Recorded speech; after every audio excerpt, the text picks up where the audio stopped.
অবতার শ্রী রামকৃষ্ণ, স্বামী ভূতেশানন্দ।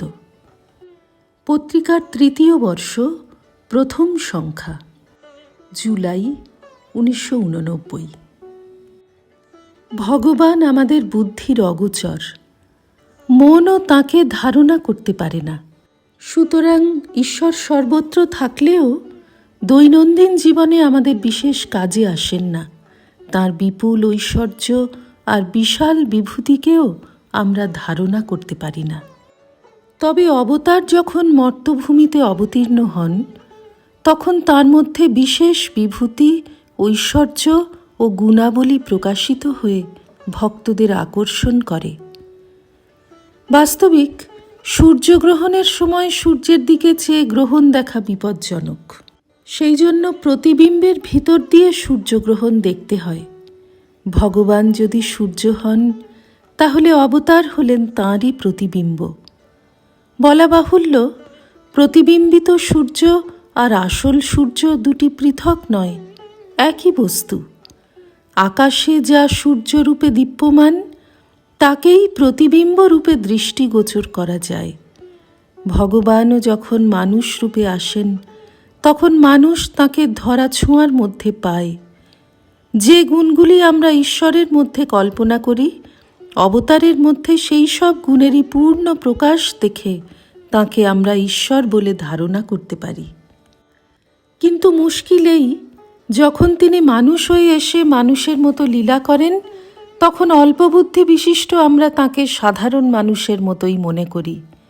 জন্ম, জরা, মৃত্যু, ব্যাধি যা মানুষের ধর্ম, অবতারকেও ওই ধর্মগুলি স্বীকার করতে হয়। আবার অবতার নিজের ঐশ্বর্যকেও ঢেকে রাখেন, ফলে তাঁর ঈশ্বরত্ব আমরা ভুলে যাই। গীতায় তিনি বলেছেন, অজ্ঞান ব্যক্তিরা আমাকে মানব দেহধারী বলে অবজ্ঞা করে, আমার ঈশ্বরীয় স্বরূপ তারা বুঝতে পারে না। এই হলো সাধারণ মানুষের অবস্থা। তবে মানবরূপী অবতারকে সকলে না বুঝলেও বিরল কোনো কোনো ব্যক্তি, যাঁদের বুদ্ধি খুব শুদ্ধ, মনটি স্বচ্ছ, তাঁরা অবতারের ভিতরে ঈশ্বরত্বের প্রকাশ দেখতে পান। তাঁদের মাধ্যমেই আমরা অবতারের পরিচয় লাভ করি। শ্রীরামকৃষ্ণকে আমরা অনেকেই অবতার বলে মনে করি। তিনি আমাদের কাছে দিব্য স্বরূপ। তিনি আমাদের মনকে আকর্ষণ করে সেই স্বরূপে প্রতিষ্ঠিত করেন। স্পর্শমণি যেমন লোহাকে সোনা করে দেয়, অবতার সেই রকম ভক্তর হৃদয়কে স্পর্শ করে ভগবানে পরিণত করেন।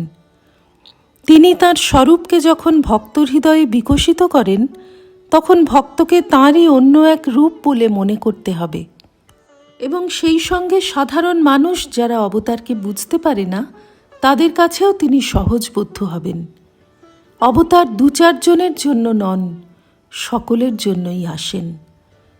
স্বামীজি গভীর বিশ্লেষণের সাহায্যে দেখিয়েছেন, শ্রীরামকৃষ্ণের ভিতর যেসব গুণরাশি, তা সাধারণ মানুষের মধ্যে থাকে না। শ্রীরামকৃষ্ণের শিষ্যগণ সকলেই যখন গভীর সাধন ভজনের মধ্যে কাল কাটাচ্ছেন, তাঁকে বোঝার চেষ্টা করছেন, তখন স্বামীজি হেসে বলছেন, তোমরা কি ভাবছ সবাই এক একজন শ্রীরামকৃষ্ণ হবে? সে ৭ মণ তেলও পুড়বে না, রাধাও নাচবে না। অর্থাৎ এ তোমাদের পক্ষে সম্ভব নয়। তাহলে আমাদের কি তাঁর কাছে প্রার্থনীয় কিছু নেই? আমাদের আধার যতটুকু, তিনি যেন ততটুকু ভরে দেন, এই প্রার্থনা। শ্রীরামকৃষ্ণার্পণমস্তু।